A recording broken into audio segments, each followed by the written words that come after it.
تمام احباب سے التماس ہے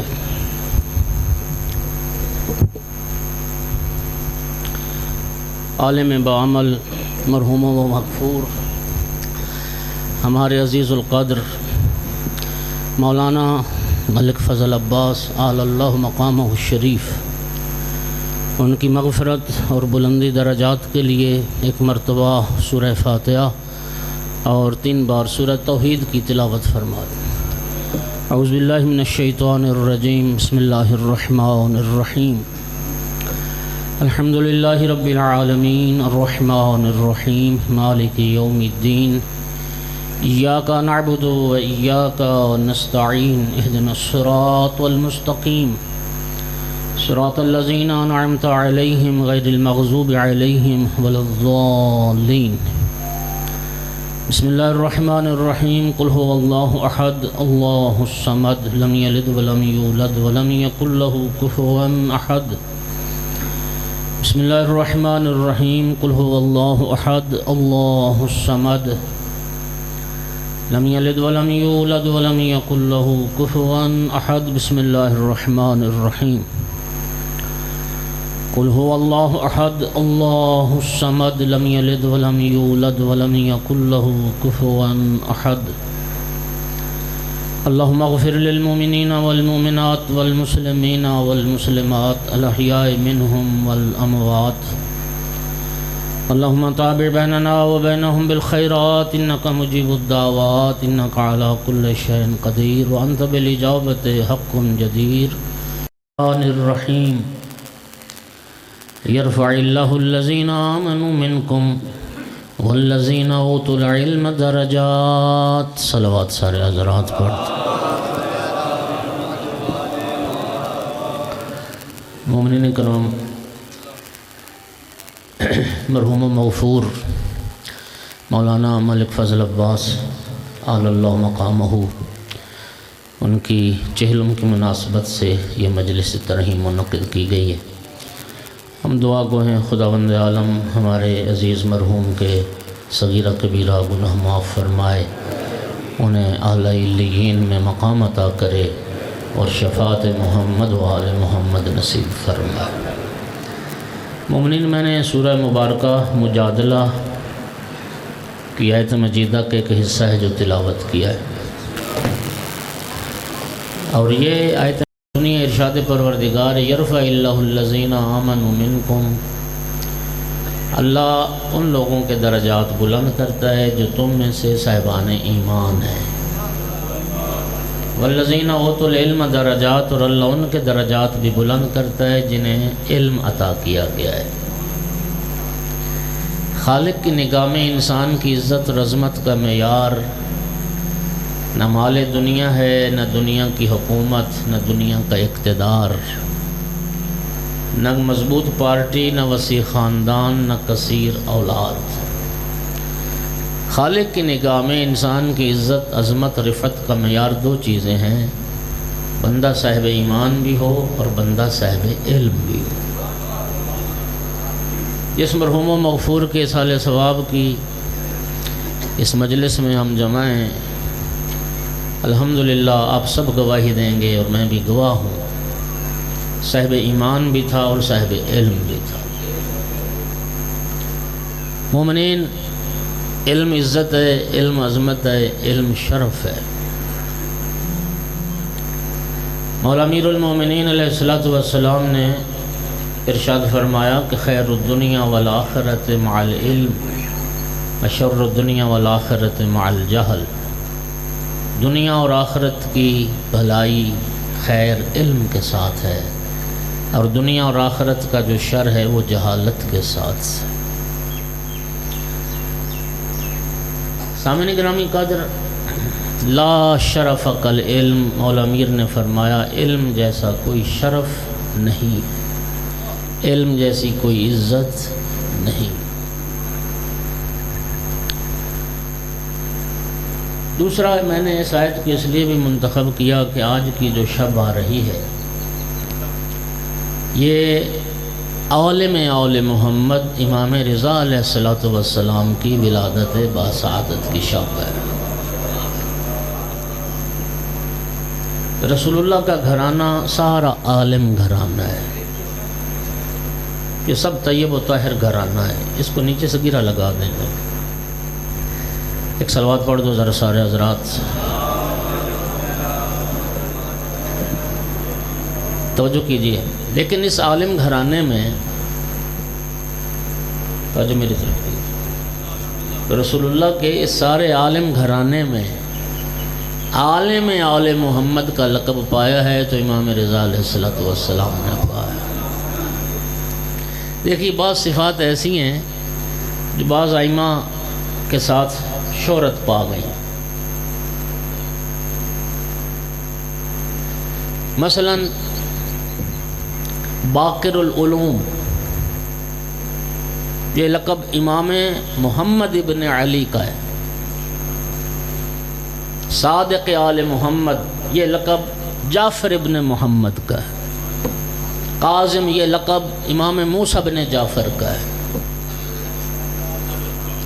اصل میں جس صفت کے اظہار کا جس امام کو موقع زیادہ ملا وہ اسی صفت سے زیادہ مشہور ہو گئے، ورنہ سب کے سب توجہ کیجیے گا 14 کے 14 مصطفیٰ بھی ہیں، 14 کے 14 مرتضیٰ بھی ہیں، 14 کے 14 مجتبیٰ بھی ہیں، 14 کے 14 زین العابدین بھی ہیں، 14 کے 14 صادق بھی ہیں، 14 کے 14 کاظم بھی ہیں، 14 کے 14 رضا بھی ہیں، تقی بھی ہیں، نقی بھی ہیں۔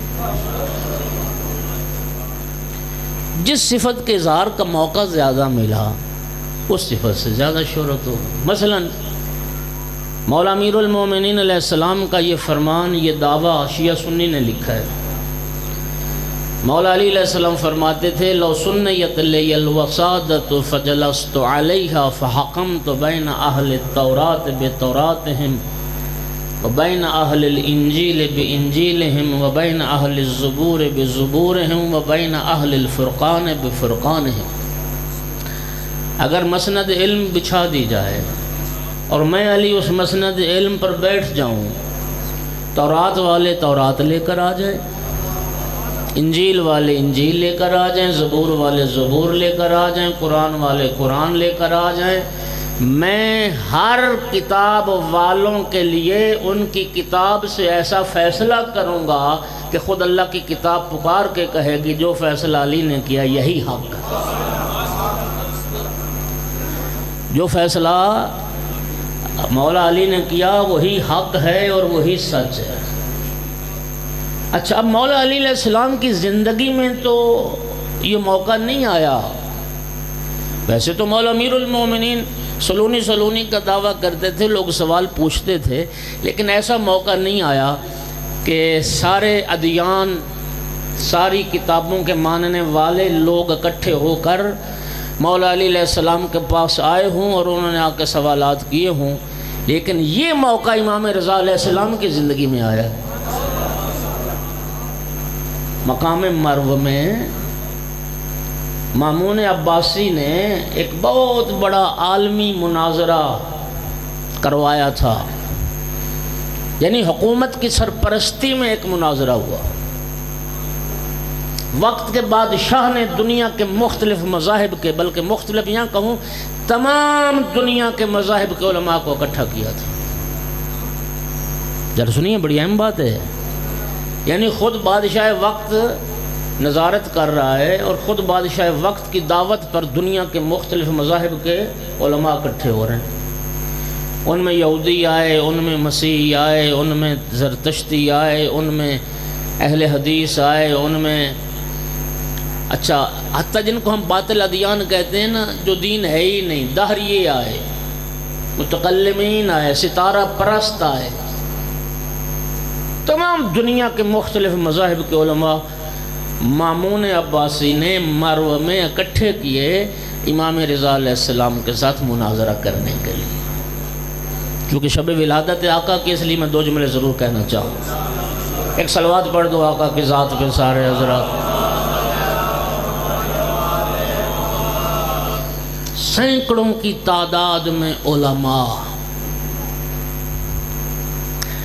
حضرت کا غلام حرثمہ ابن عیون، حرثمہ کو جب اطلاع ملی تو یہ بھاگتا ہوا ہانپتا کانپتا ہوا امام رضا علیہ السلام کی خدمت میں آیا اور عرض کی فرزند رسول مامون عباسی نے دنیا سے مختلف علماء اکٹھے کیا آپ سے مناظرہ کے لیے.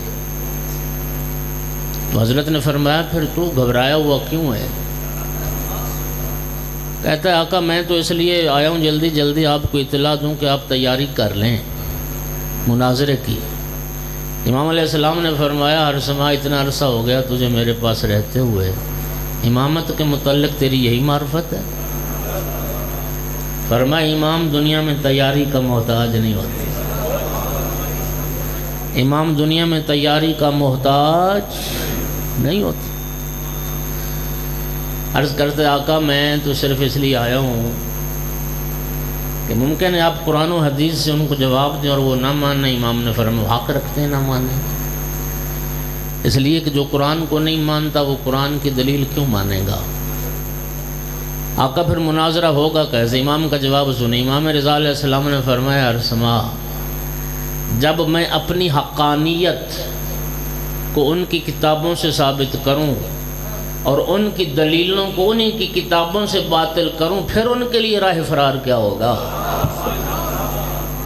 یعنی دعویٰ مولا علی علیہ السلام نے کیا تھا کہ میں تورات والوں میں تورات کے مطابق فیصلہ کروں گا، انجیل والوں میں انجیل کے مطابق فیصلہ کروں گا، زبور والوں میں زبور کے سے فیصلہ کروں گا. لیکن یہ موقع مولا علی علیہ السلام کی زندگی میں نہیں آیا، علی مرتضیٰ کی زندگی میں نہیں آیا، علی رضا کی زندگی میں آیا. اس مناظرے کی اگر آپ تفصیل پڑھنا چاہیں نا تو بہار میں آپ کو ملے گی. بہت طولانی مناظرہ، کئی دن یہ مناظرہ ہوتا رہا ہے. بس دو باتیں سنا کے میں آگے بڑھتا ہوں. دربار سجا، ہزاروں کرسیاں مختلف علماء کے لیے لگائی گئیں. مامون نے غلام کو بھیجا کہ فرزند رسول کی خدمت میں عرض کرو کہ ابن رسول اللہ دربار سج چکا ہے اور اہل دربار آپ کا انتظار کر رہے ہیں، آپ تشریف لے آئیں. غلام پہنچا، امام رضا علیہ السلام نے فرمایا تم چلو اور میں آتا ہوں تیاری کر کے. اب امام رضا علیہ السلام نے تیاری شروع کی. پیغمبر کی قبا زیب تن کی، پیغمبر کی ابا دوش پر لی، پیغمبر کا امامہ سر پر رکھا، تورات ان کے سامنے.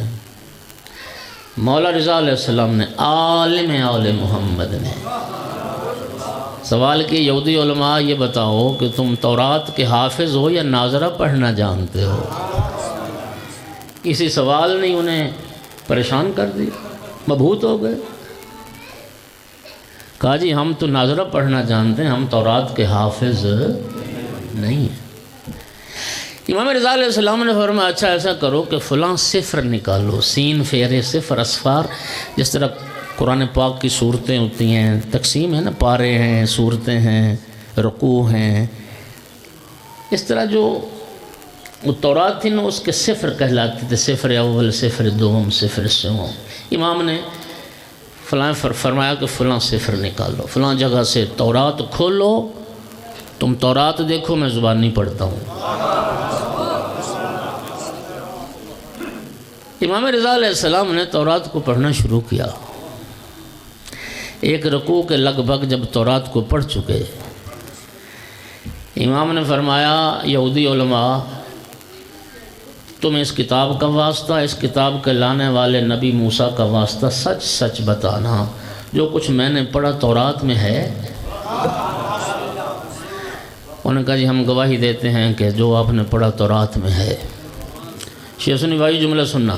اب مولا رضا علیہ السلام نے فرمایا اے یہودی علماء تم اس کتاب کا واسطہ اور اس کتاب کے لانے والے نبی موسیٰ کا واسطہ سچ سچ بتاؤ جو کچھ میں نے پڑھا کہ اس میں میرا حلیہ بیان نہیں کیا گیا؟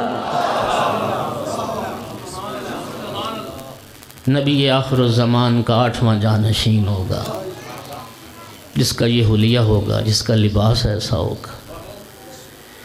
انہوں نے گواہی دی کہ ہاں جو کچھ آپ نے پڑھا اس میں آپ کا ہی حلیہ بیان ہوا. یقین کیجئے نتیجہ مناظرے کا یہ ہوا، کتابیں ایک طرف رکھیں اور امام رضا علیہ السلام سے عرض کرتے ہیں، ہم گواہی دیتے ہیں آپ بھی سچے ہیں، آپ کا جد رسول اللہ بھی سچا، آپ کے نانا کا دین بھی سچا، اپنے جد کا کلمہ بھی پڑھاؤ، اپنے جد کا دین بھی سکھاؤ۔ صلوات پڑھ دو محمد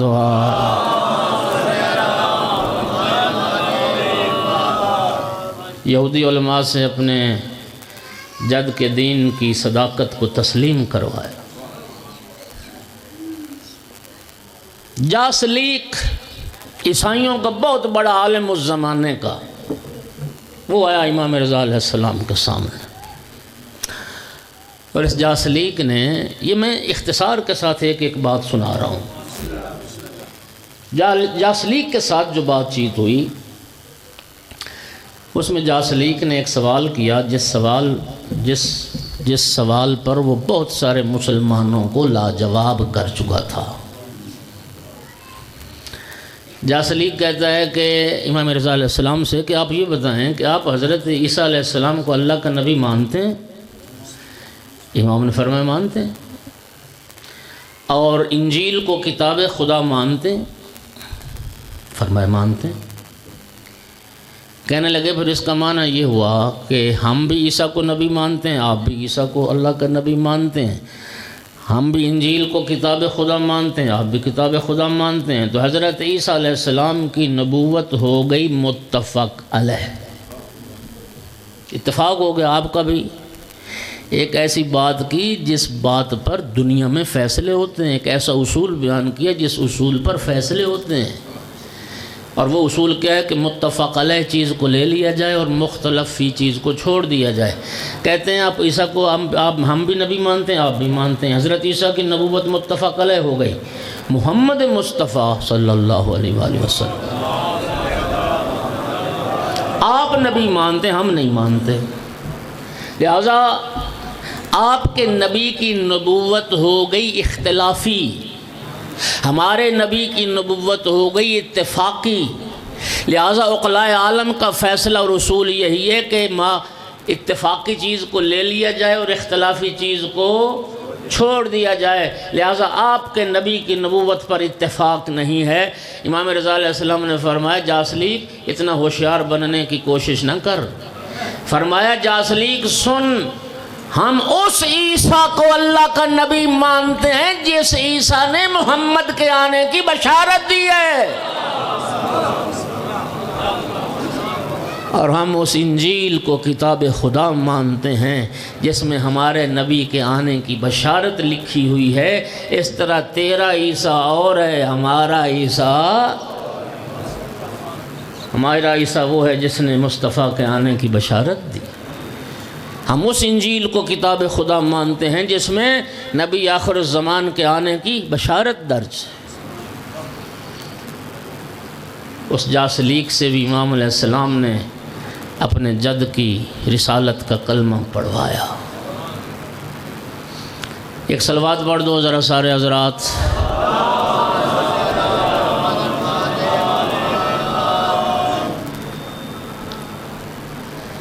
ایک دہریہ آیا، ایک لادین جسے کہتے ہیں، کہتا ہے امام رضا علیہ السلام سے کہ آپ کا دعویٰ ہے کہ آپ کا خدا ہے اور آپ کا خدا علی کل شیء قدیر ہے، فرمایا بے شک۔ اس کے ہاتھ میں ایک عصا تھا، لکڑی، ڈنڈا، کہتا ہے اگر آپ کا خدا قادر ہے ہر شے پر تو اس ڈنڈے سے ایسی کرسی بنا کے دکھائے جس کرسی پہ آپ بیٹھیں۔ سوال سمجھ آ گیا؟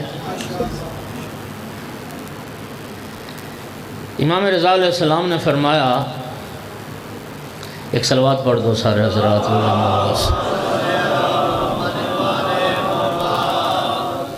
معذرت کے ساتھ سوال اس نے یہ نہیں کیا، یہ امام کا جواب ہے۔ سوال اس نے یہ کیا، آپ کہتے ہیں کہ آپ کا خدا ہر شے پر قادر ہے، کہ آپ کا خدا اس ساری کائنات کو انڈے میں بند کر سکتا ہے؟ انڈے میں یہ 7 آسمان اور زمینیں اور یہ ساری، بشرطے کہ انڈا انڈا رہے اور کائنات کائنات رہے، کائنات چھوٹی نہ ہو، انڈا بڑا نہ ہو۔ امام رضا علیہ السلام نے فرمایا بھی پہلے تم یہ بتاؤ تم کام کیا کرتے ہو؟ اس نے کہا جی میں بڑھئی ہوں، درخان ہوں، لکڑی کا کام کرتا ہوں۔ تو ماہر ہو اپنے کام کے؟ کہتا جی میں ماہر ہوں۔ امام کے ہاتھ میں جو عصا تھا نا، امام نے وہ عصا اس کو دیا اور فرمایا اگر تو لکڑی کا ماہر ہے، لکڑی کا کام کرتا ہے، اس عصا سے ایسی کرسی بنا کے دکھا جس پہ تو بیٹھا ہے۔ کہتا ہے کہ میری مہارت پر حرف نہیں آتا، یہ لکڑی کا مادہ اتنا ناقص ہے کہ اس ایک ڈنڈے سے یہ کرسی بن نہیں سکتی۔ امام نے فرمایا انڈے کا مادہ اتنا ناقص ہے کہ اس میں کائنات سما نہیں سکتی۔ جس طرح تیری کاریگری پہ حرف نہیں نہ آتا تو اس کی قدرت پہ بھی حرف نہیں آتا۔ امام نے فرمایا ذرا دربار سے باہر چل۔ شش جہات نگاہ کی، دائیں بائیں، آسمان زمین اشجار پہاڑ سب پہ نگاہ کی۔ امام نے فرمایا اپنی آنکھیں بند کی۔ فرمایا جو کچھ تو نے دیکھا یہ سارا منظر تیری آنکھ کی پتلی میں محفوظ ہے؟ کہتا ہے جی ہے۔ فرمایا اللہ چاہے نا تو کائنات کو انڈے سے بھی چھوٹی شے میں یوں بند کر سکتا۔ صلوات پڑھ دو محمد و آل محمد کی ذات۔ اللہ کریم آپ کو جزائے خیر عطا فرمائے۔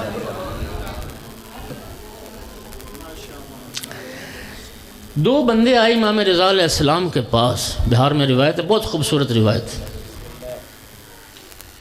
اور یہ ایسی روایت سنانے لگوں ایک دفعہ آپ کو حیران کر دوں گا، میں بھی آپ سن کے حیران ہو جاؤ گے۔ دو بندے مولا کے پاس آئے مرو میں جب امام رضا علیہ السلام تھے، وَسَأَلَاهُ عَنِ التَّقْصِيرِ، دونوں نے نماز قصر کا مسئلہ پوچھا کہ مولا یہ فرمائیں کہ ہماری نماز پوری ہے یا ہماری نماز یہاں پر قصر ہے؟ ہم فلان جگہ سے آئے ہیں تو یہاں پر ہماری نماز کا حکم کیا ہے؟ مولا نے ایک سے فرمایا تیری نماز قصر ہے، دوسرے سے فرمایا تیری نماز پوری۔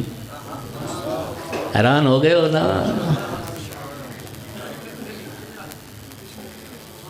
حیران ہو گئے؟ جس کی نماز قصر ہے فرمایا تیری نماز قصر ہے، فقصر لأنک قصدتنی، تو نماز قصر پڑھے گا اس لیے کہ تیرا سفر مشروع ہے، تیرا سفر جائز ہے، تیرا سفر چونکہ تو میری زیارت کے لیے آیا ہے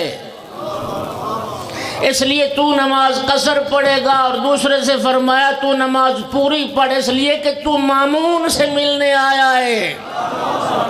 ہوئے ہوئے نہیں، ابھی مسئلہ آپ کو سمجھ نہیں آیا۔ اور میرا بھائی توجہ کرو، بندہ ڈاکہ مارنے جائے نا، سفر فعل حرام ہو تو پھر نماز قصر نہیں ہوتی۔ پتہ نہیں میں سمجھا سکا نہیں سمجھا سکا۔ اور کسی پہ ظلم کرنے گئے ہو تو نماز چاہے آپ 5000 میل بھی سفر کر جاؤ تو نماز قصر۔ اگر تیرا سفر جائز ہے، شریعت کی نگاہ میں مشروع سفر ہے، تو پھر 22 کلومیٹر گئے اور 22 ہی آنے تو تیری نماز قصر ہو جائے گی۔ امام رضا علیہ السلام نے فرما دیا امام کی زیارت کے لیے جانا یہ جائز سفر ہوتا ہے، وقت کے حاکم اور بادشاہ کو ملنے جانا یہ حرام سفر ہوتا ہے۔ لہذا جس کا سفر جائز تھا فرمایا تیری نماز قصر ہے، اور جس کا سفر حرام تھا فرمایا تیری نماز۔ صلوات تو پڑھ دو سارے حضرات، متوجہ ہو گیا؟ اچھا، اب آج کی مجلس کا جو پیغام ہے نا وہ یہ ہے جو اب میں شروع کرنے لگا ہوں۔ امام رضا علیہ السلام سے کسی نے سوال کیا، سألہ عن خیار العباد، کیا خوبصورت سوال ہے، اور امام کا کیا خوبصورت جواب ہے۔ سوال امام سے سوال ہو رہا ہے، فرزند رسول یہ بتائیں آقا آپ کی نگاہ میں بہترین بندے اللہ کے کون سے ہیں؟ اللہ کے بہترین بندے،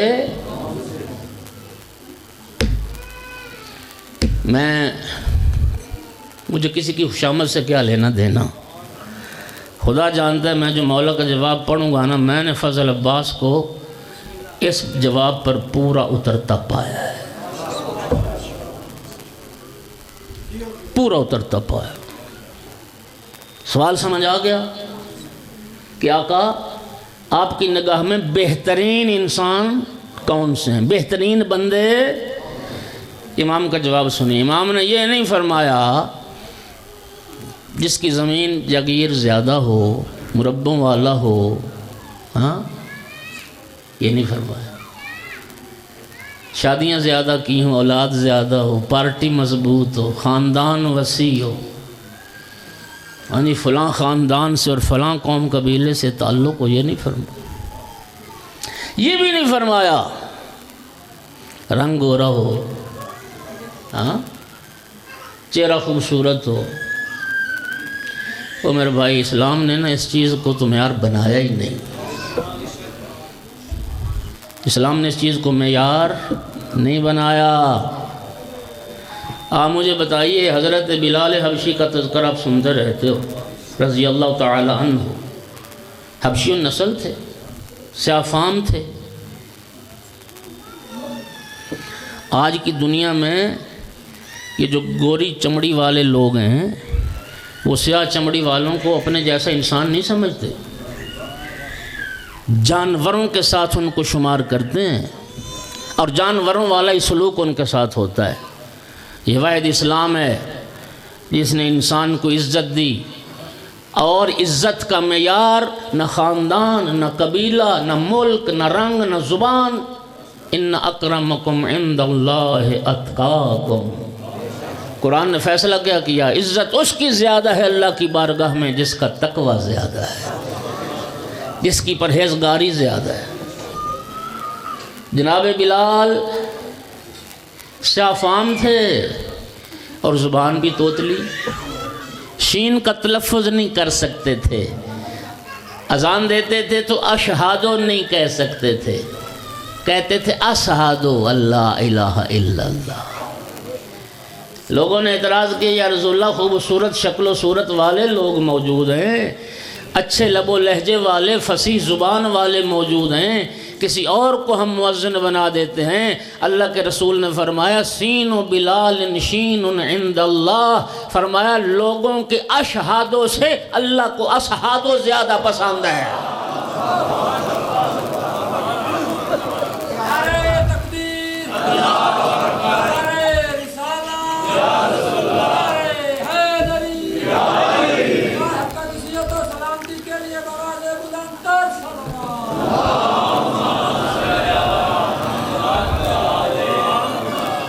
سین بلال شین عند اللہ، رسول اللہ نے فرمایا بلال کی سین اللہ کے نزدیک شین ہے۔ کیا چیز تھی بلال کے پاس؟ وہ پاکیزہ نفس، وہ تزکیہ نفس، وہ پاک روح، اور اسلام میں اس کی اہمیت ہے، اسلام میں کردار کی اہمیت ہے، اسلام میں حسن خلق کی اہمیت ہے بھائی، حسن اخلاق۔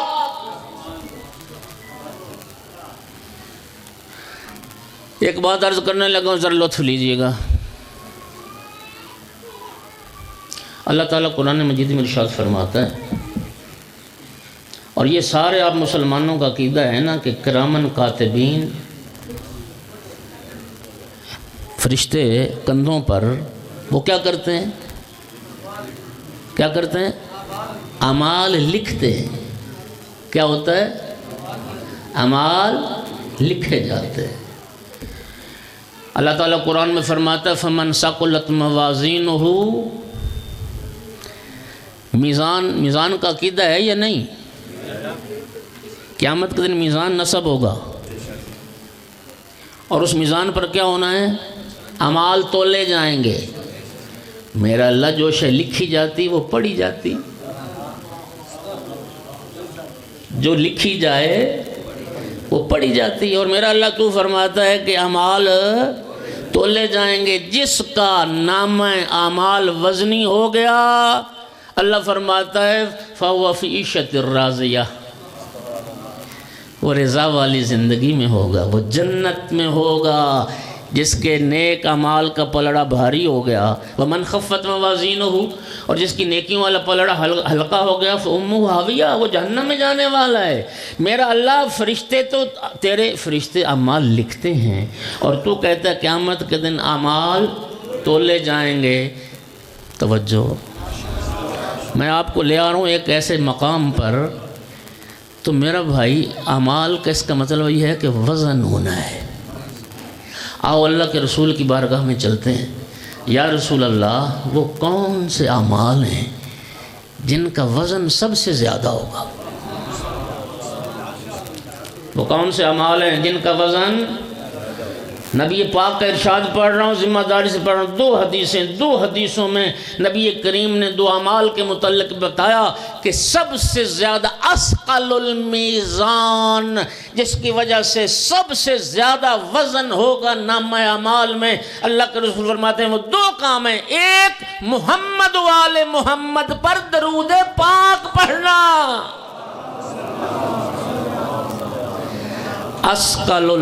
نہیں، آپ کا دل نہیں ہے کہ آپ کا نامہ اعمال نیکیوں والا وزن نہیں ہو، ورنہ ایسے درود تھوڑی پڑھا جاتا ہے۔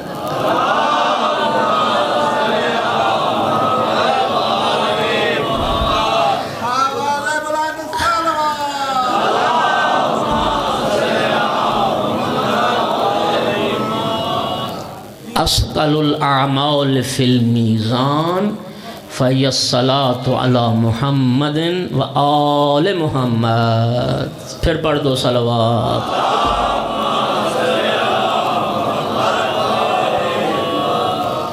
ایک چیز، اور یا رسول اللہ دوسری چیز جس کا سب سے زیادہ وزن ہوگا، نبی کریم فرماتے ہیں حسن اخلاق، وہ خوش خلقی، اچھا اخلاق، سب سے زیادہ وزن۔ اور اللہ کے رسول سے پوچھا گیا قیامت کے دن وہ دن ہے کہ نفسی نفسی کی پکار ہوگی، ایک دوسرے کی خبر نہیں ہوگی، ہر انسان اپنی نجات کے چکر میں ہوگا۔ رب قرآن میں فرماتا ہے شوہر بیوی سے، بیوی شوہر سے، بیٹا ماں سے، ماں بیٹے سے، بھائی بھائی سے فرار کریں گے، ایک کو دوسرے کی خبر نہ ہوگی۔ ایسے عالم میں نبی پاک سے سوال کیا گیا یا رسول اللہ کون سا بندہ ہوگا آپ کی امت کا جو قیامت کے دن سب سے زیادہ آپ کے قریب ہوگا؟ فرمایا جس کا اخلاق اچھا ہے، جس کا اخلاق اچھا ہے۔ فضل عباس، تیری روح کو گواہ بنا کے کہہ رہا ہوں تو خوش اخلاق انسان تھا، بہت اچھے اخلاق والا تھا۔ میں نے کلخانی کی مجلس میں کہا تھا 30 سال رفاقت میں نے اس کو غصے ہوتے ہوئے نہیں دیکھا، میں نے ناراض ہوتے ہوئے نہیں دیکھا، میں نے کسی کو گالی دیتے ہوئے نہیں دیکھا۔ اور اللہ کے رسول نے فرمایا جو خوش اخلاق انسان ہے سب سے زیادہ میرے قریب ہوگا قیامت کے دن۔ توجہ ہو رہی ہے؟ اور یہ حسن اخلاق کی تو ہے، رسول اللہ نے اپنی بعثت کی غرض حسن اخلاق کو قرار دیا۔ نبی پاک کیوں آئے؟ انما بعثت لاتمم مکارم الاخلاق۔ سرکار فرماتے ہیں میرے مبعوث برسالت ہونے کا فلسفہ یہ ہے کہ میں بد اخلاق لوگوں کو با اخلاق بنانے آیا، میں تو اخلاق کی تکمیل کرنے آیا ہوں۔ اور فرمایا نبی کریم نے کہ تم صاحب اخلاق بنو، علیکم بمکارم الاخلاق ان اللہ بعثنی بہا، با اخلاق بنو، اس لیے کہ اللہ نے مجھے اخلاق سکھانے کے لیے تو بھیجا ہے۔ توجہ ہو رہی ہے؟ تزکیہ نفس غرض ہے نا۔ هو الذی بعث فی الامیین رسولا منہم یتلو علیہم آیاتہ ویزکیہم۔ تزکیہ نفس، بلال حبشی کا نفس پاکیزہ تھا، رب نے کیا عزت عطا کی۔ رسول اللہ ناپاک نفوس کو پاکیزہ کرنے آئے تھے، نفس کی طہارت، نفس کی پاکیزگی۔ قرآن مجید میں ایک صورت ہے، ایک صلوات پڑھو ذرا سارے حضرات۔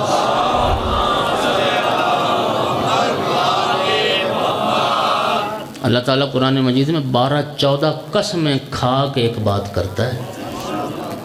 بسم اللہ الرحمن الرحیم، والشمس وضحاہا، مجھے سورج کی قسم اور سورج کی روشنی کی قسم، والشمس وضحاہا والقمر، مجھے چاند کی قسم جب وہ طلوع ہوتا ہے، والنہار اذا جلاہا، مجھے دن کی قسم، واللیل اذا یغشاہا، رات کی قسم جب چھا جاتی ہے۔ جی یہ اللہ تعالیٰ قسمیں کھاتا ہے۔ والشمس وضحاہا والقمر اذا طلاہا والنہار اذا جلاہا واللیل اذا یغشاہا والسماء وما بناہا، آسمان کی قسم اور اس کی جس نے بنایا، والارض وما طحاہا، زمین کی قسم اور جس نے زمین کو بچھایا، ونفس وما سواہا، جس نے نفس کو جان کو بنایا اور کیا متوازی بنایا، فالہمہا فجورہا وتقواہا، جس نے یہ نفس بنانے کے بعد اس میں خیر اور شر کی پہچان کا مادہ بھی رکھ دیا۔ فالہمہا فجورہا وتقواہا، نفس کا فجور کیا ہے اور نفس کا تقوی کیا ہے۔ اس کے بعد اتنی ساری قسمیں کھا کے اللہ پاک نے کیا فرمایا؟ قد افلح من زکاہا، کامیاب ہو گیا وہ شخص جس نے اپنے نفس کو پاکیزہ کر لیا۔ اتنی قسمیں کھا کے اللہ کیا فرما رہا ہے؟ قد افلح من زکاہا، یقیناً کامیاب ہو گیا وہ شخص، یقیناً فلاح پا گیا وہ شخص جس نے اپنے نفس کو پاکیزہ کر لی۔ تو بھائیو، اصل قدر و قیمت انسان کی نہ دنیا نہ مال دنیا، اصل قدر یہ ہے کہ انسان کا نفس پاکیزہ ہو اور انسان کا اخلاق بلند ہو۔ بات لمبی ہو گئی، گھبرا تو نہیں رہے آپ؟ امام رضا علیہ السلام سے سوال کیا، یا ابن رسول اللہ، آپ کی نگاہ میں بہترین انسان کون سے ہیں؟ مولا رضا علیہ السلام نے فرمایا، جن میں یہ 5 صفات پائی جائیں، 5 یہ خوبیاں، 5 یہ نشانیاں پائی جائیں، وہ بہترین انسان ہے اللہ کی کائنات میں۔ پہلی صفت سنو، الذین اذا احسنوا استبشروا، وہ بندے جو نیکی کر کے خوش ہو جائیں، جنہیں نیکی کر کے راحت ملے، جنہیں نیکی کر کے چین ملے، جنہیں نیکی کر کے خوشی محسوس ہو، وہ اللہ کے بہترین بندے۔ نماز پڑھتا ہے تو خوشی محسوس کرتا ہے، راحت محسوس کرتا ہے۔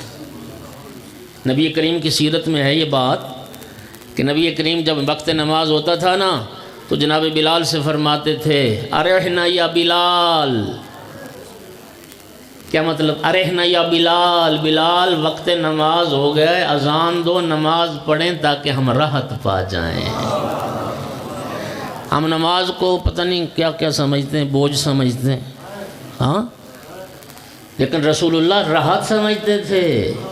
فرماتے تھے ہم تھکے ہوئے ہیں، ہم پریشان ہیں، تو نماز اذان دو تاکہ نماز پڑھیں اور نماز کے ذریعے ہم راحت پا جائیں۔ روزہ رکھ کے جو خوشی محسوس کرے، حج کر کے خوشی ہو، کسی یتیم کی مدد کر کے خوشی ہو، نیکی کر کے خوشی اور راحت محسوس کرے، کسی کے ساتھ بھلائی کر کے راحت محسوس کرے، فرمایا امام رضا علیہ السلام نے، اللہ کے بہترین بندوں کی نشانی ہے۔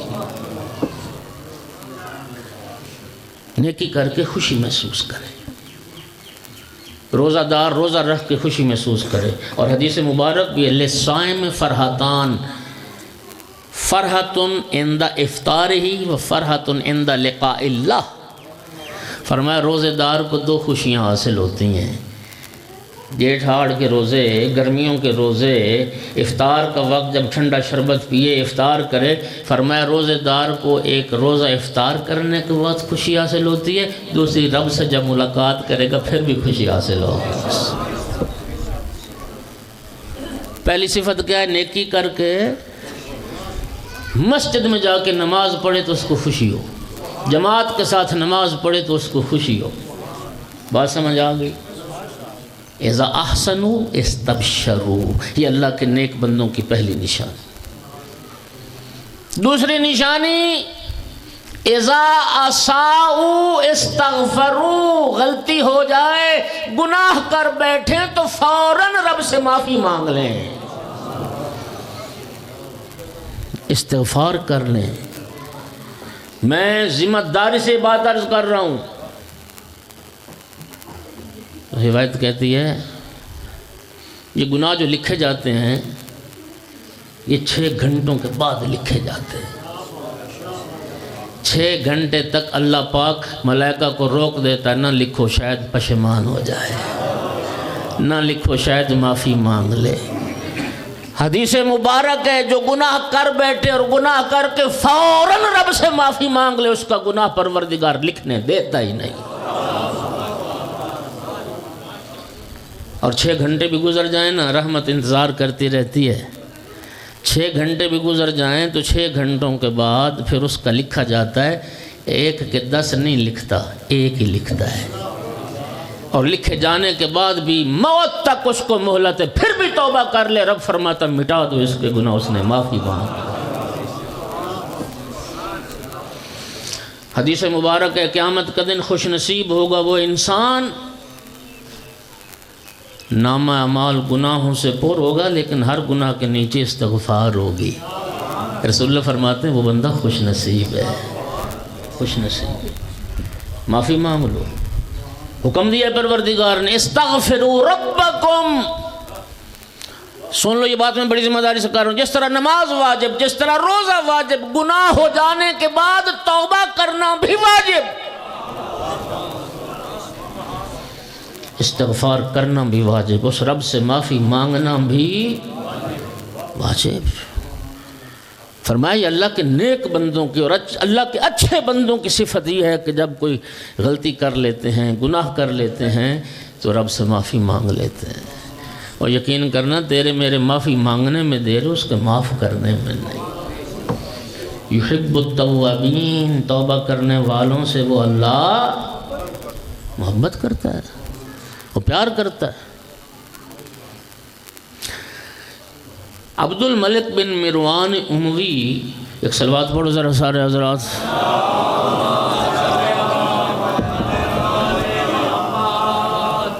گھبرا تو نہیں رہے؟ عبد الملک بن مروان اموی حج کے لیے آیا۔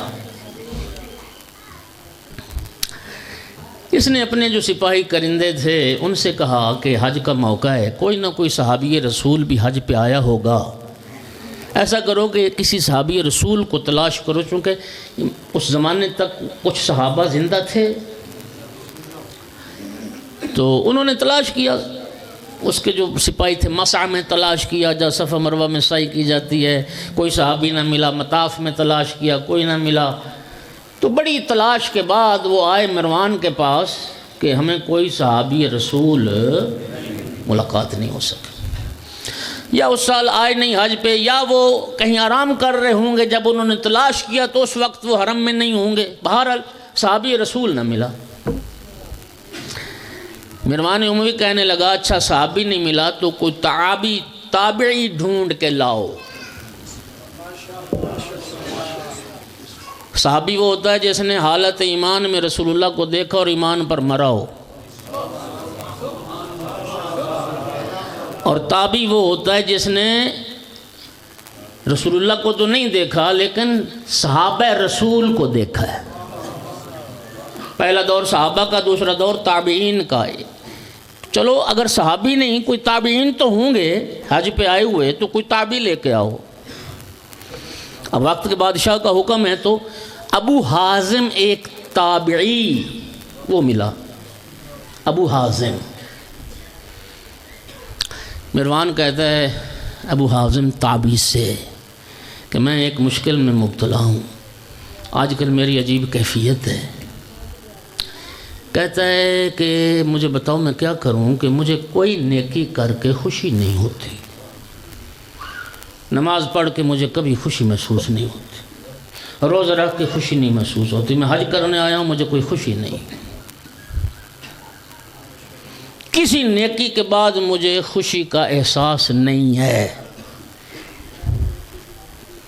اور گناہ کرنے کے بعد مجھے شرمندگی اور ندامت کا بھی احساس نہیں۔ میں ظلم کرتا ہوں مجھے تکلیف نہیں ہوتی، میں نے بندے قتل کروائے مجھے کوئی تکلیف نہیں ہوتی، مجھے کوئی ندامت نہیں ہوتی۔ میری یہ کیفیت ہو گئی ہے کہ گناہ کرنے کے بعد ندامت نہیں، استغفار نہیں، اور نیکی کرنے کے بعد اللہ اکبر۔ او بھائیو، یہ اللہ کے نیک بندوں کی صفتیں ہیں۔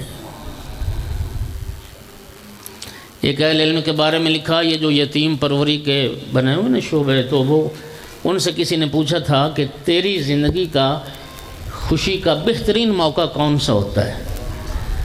کہتا ہے میری زندگی کا سب سے خوبصورت اور میری خوشی کا عظیم موقع اس وقت ہوتا ہے جب میں یتیموں کی خدمت کر رہا ہوتا ہوں۔ میرے پیسے سے یتیم کھانا کھا رہے ہوتے ہیں، میں یتیموں کو جب لباس لے کے دیتا ہوں، جب یتیم کی میں تعلیم پہ خرچ کرتا ہوں، جب یتیموں کے ساتھ بیٹھ کے میں کھانا کھا رہا ہوتا ہوں، تو یہ موقع ہوتا ہے جو میری خوشی کا سب سے عظیم موقع ہوتا ہے۔ کہتا میں کیا کروں، تو تابعی ہے، تو نے صحابہ کو دیکھا ہے، نیکی کر کے خوشی نہیں ہوتی، گناہ کر کے مجھے افسوس تک نہیں ہوتا، تو میں کیا کروں؟ سنیے، اس تابعی نے ابو حازم نے جرأت کر کے کہا، مروان سے کہا، قد تقامل فیک موت القلب، تیرا دل مکمل طور پر مردہ ہو چکا ہے، اس لیے نہ نیکی کر کے خوشی ہوتی نہ گناہ کر کے تکلیف ہوتی۔ تو کہتا میرا علاج کرو، علاج تو اس کا ہوتا ہے جو زندہ ہو، تیرا تو دل مردہ ہو چکا ہے، مردہ دل کو کون زندہ کرے، جو مردہ ہو گیا اس کو کون اٹھائے؟ فرمایا گناہ کر کر کر کر کے پھر ایک وقت آتا ہے کہ دل سارا سیاہ ہو جاتا ہے، دل مردہ ہو جاتا ہے، اور جب دل مردہ ہو جاتا ہے تو پھر نیکی اور گناہ برابر ہو جاتا ہے۔ کتنی صفتیں ہو گئی ہیں؟ بولو بولو۔ دو، نیکی کر کے خوشی محسوس کرے، پہلی، گناہ کرنے کے بعد استغفار معافی مانگ لے، توبہ کر لے، دوسری۔ تیسری، اللہ کے سب سے اچھے بندوں کی صفت کیا ہے؟ اذا اوتوا شکروا، جب رب کریم کوئی نعمت عطا کرتا ہے تو وہ شکر ادا کرتا ہے، جب رب کچھ عطا کرتا ہے تو شاکر رہتے ہیں، شاکر رہتے ہیں۔ یقین کیجئے حدیث قدسی میں ارشاد رب العزت ہوتا ہے، من لم یشکر لنعمائی، جو میری نعمتوں پر میرا شکریہ ادا نہیں نہ کرتا، فلیخرج من ارضی و سمائی، میرے زمین و آسمان سے نکل جائے، فلیطلب ربا سوائی، میرے علاوہ کوئی اور رب تلاش کر لے۔ شکریہ نعمت بھی واجب ہے، اللہ کوئی نعمت عطا کرے تو اس نعمت کا فرمایا، اللہ کے بندے وہ ہوتے ہیں جو نعمت کو رب عطا کرتا ہے تو اس کا شکریہ ادا۔ چوتھی صفت، وقت تیزی سے گزر گیا، چوتھی صفت، اذا ابتلوا صبروا، جب کسی مشکل میں مبتلا ہو جاتے ہیں تو پھر صبر کرتے ہیں، جب کسی آزمائش میں آ جاتے ہیں تو پھر البلاء زین للمومن، یہ آزمائش مومن کی زینت ہے۔ شکوہ نہیں کرتے، رب کی شکایتیں نہیں کرتے، آزمائش پر کیا کرتے ہیں؟ صبر کرتے ہیں۔ کتنی صفات ہو گئی؟ 4۔ اور 5ویں صفت اللہ کے سب سے سہلے اور اچھے اور نیک بندوں کی یہ ہے، اذا غضبوا عفوا، جب کسی پر غضب ناک اور ناراض ہوتے ہیں تو اس کو معاف کر دیتے ہیں، انتقام نہیں لیتے، معاف کر دیتے ہیں۔ نبی پاک نے فرمایا تھا، تم زمین والوں کا قصور معاف کرو، عرش والا تمہارے قصور معاف کر دے۔ معاف کرنا سیکھو۔ تاکہ ہم پروردگار کی اس بخشش و معافی کے اہل ہو سکیں۔ بس چند جملے ذکر مصیبت کی عرض کروں گا۔ روز عاشور جب امام حسین علیہ السلام ساری قربانیاں اللہ کی بارگاہ میں پیش کر چکے، مولا عباس علیہ السلام بارگاہ رسالت میں حاضر ہوئے، بارگاہ امامت میں حاضر ہوئے۔ عرض کیا آقا روز عاشور ساری قربانیاں مولا حسین دے چکے، مولا عباس علیہ السلام بارگاہ امامت میں حاضر ہوئے، فرزند رسول اب مجھے بھی اذن جہاد دیجیے۔ مولا حسین علیہ السلام نے فرمایا عباس تمہیں میدان جانے کی اجازت کیسے دوں؟ انت کبش و قتیبتی و حامل و لوائی، تو میرے لشکر کا سپہ سالار ہے، تو میرے علم کا اٹھانے والا۔ اذا مضیت فتفرق عسکری، عباس تو چلا جائے گا تو میرا لشکر ختم ہو جائے گا۔ علماء نے وضاحت کی ہے، ذرا سن لینا، آپ حضرات شہداء کی ترتیب سے واقف ہو۔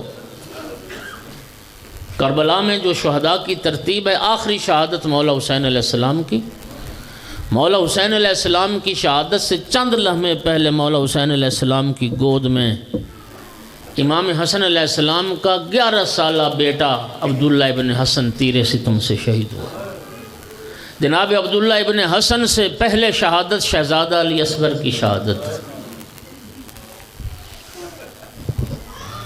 اور شہزادہ علی اصغر سے پہلے جو شہادت ہے وہ مولا عباس کی شہادت، یعنی ساری شہادتیں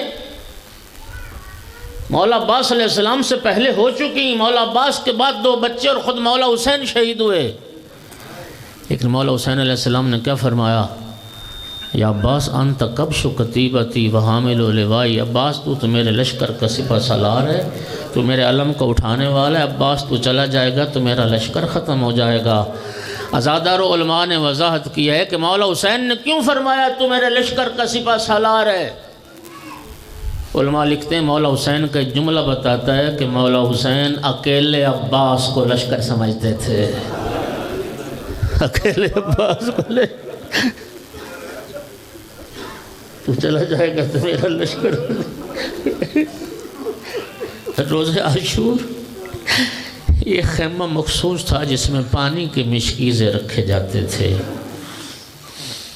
روز عاشور آئے نا تو جناب سکینہ نے اپنے چچا عباس کا ہاتھ پکڑا اور اس خیمے میں لے کے گئیں جہاں مشکیزیں رکھے جاتے تھے۔ مولا عباس نے کیا منظر دیکھا؟ چھوٹے چھوٹے یتیم بچے منہ کے بل مشکیزوں پر لیٹے ہوئے، شائے پیاس کے بعد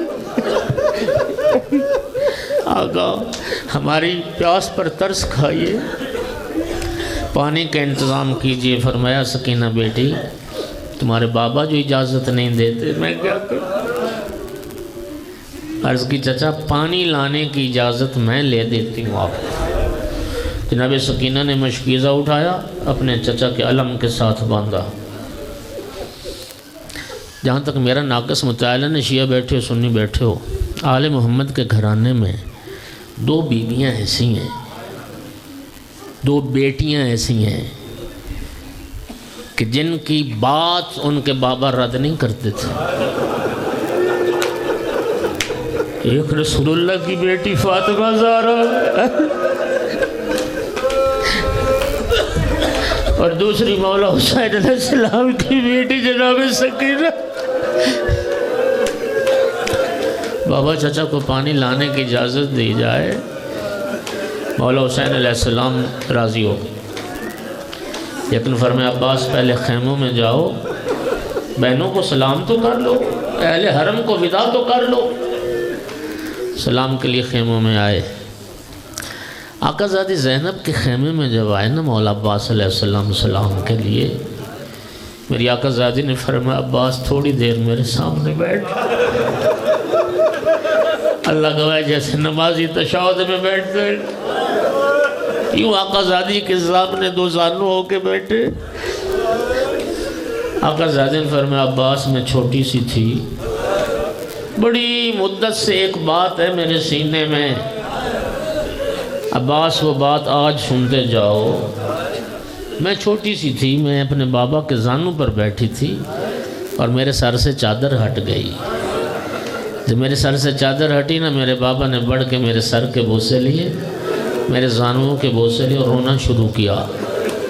میں نے پوچھا تھا بابا کیا وہ روتے کیوں ہیں؟ فرمایا زینب بیٹی مجھے ایک وقت رلا رہا ہے، ایک وقت آئے گا تیرے سر پہ ردا سلامت نہ رہے گی، تیرے بازوؤں میں رسیاں باندھی جائیں گی۔ عباس میں اس وقت سے سوچتی رہی جس بہن کے 18 بھائی ہوں، اس بہن کی چادر کی طرف کوئی اشارہ بھی کر سکتا ہے۔ عباس آج تو جا رہا، یقین ہو گیا زینب کی ردا سلامت۔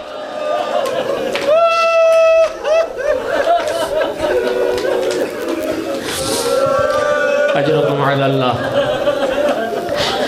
اجرکم علی اللہ۔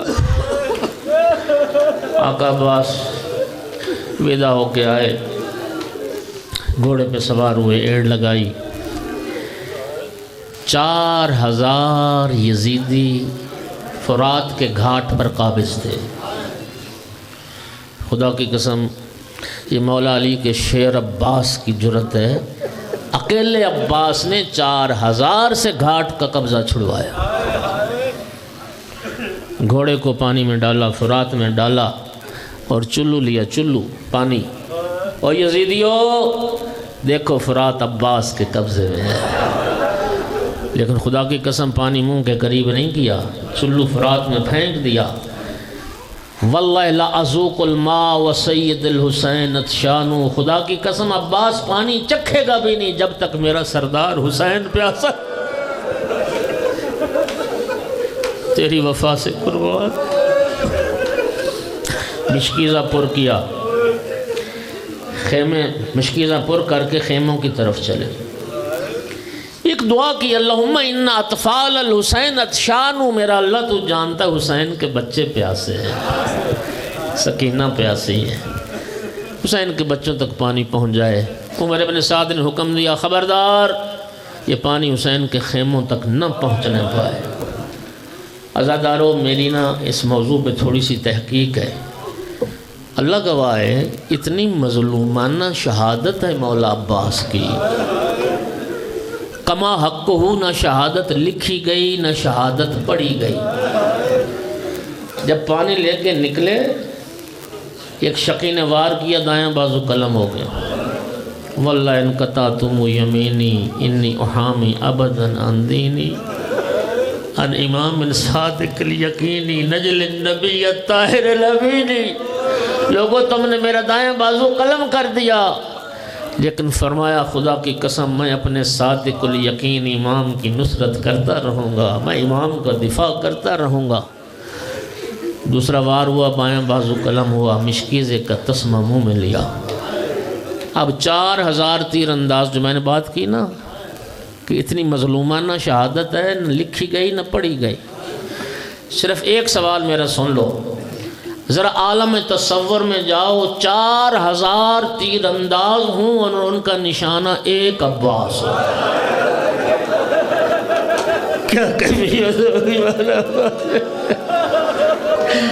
جس کے بازو کٹ چکے ہو اور تیر چل رہے تھے، مشکیزے میں تیر لگا، مشکیزے کا بہنا تھا، عباس کی آس ٹوٹ گئی۔ اجرکم علی اللہ، ایک تیر دائیں آنکھ میں پیوست ہوا۔ کوئی تصور کر سکتا ہے کسی کی آنکھ میں تنکا پڑ جائے؟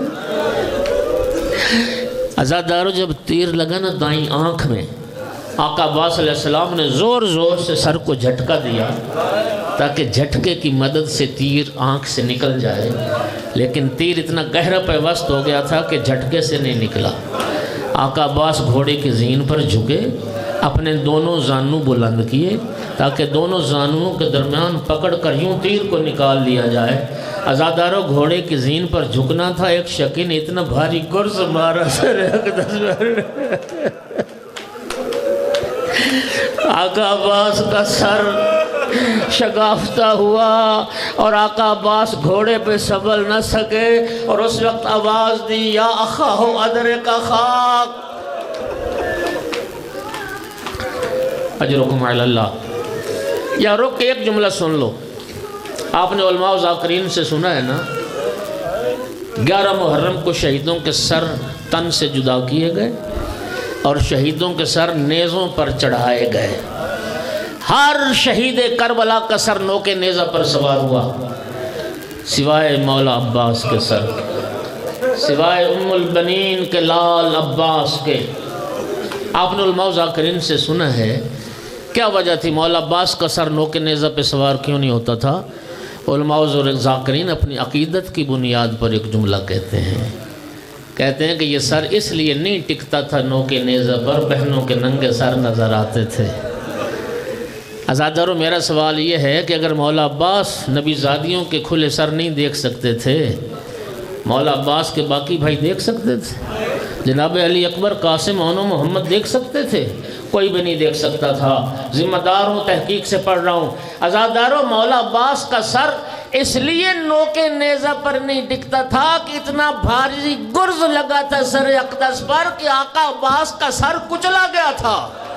مولا عباس کا سر نوک نیزہ پہ سواری کے قابل ہی نہیں تھا، اس لیے کپڑے میں باندھ کے گھوڑے کی گردن سے لٹکایا گیا. بس آقا عباس کا گھوڑے سے گرنا تھا.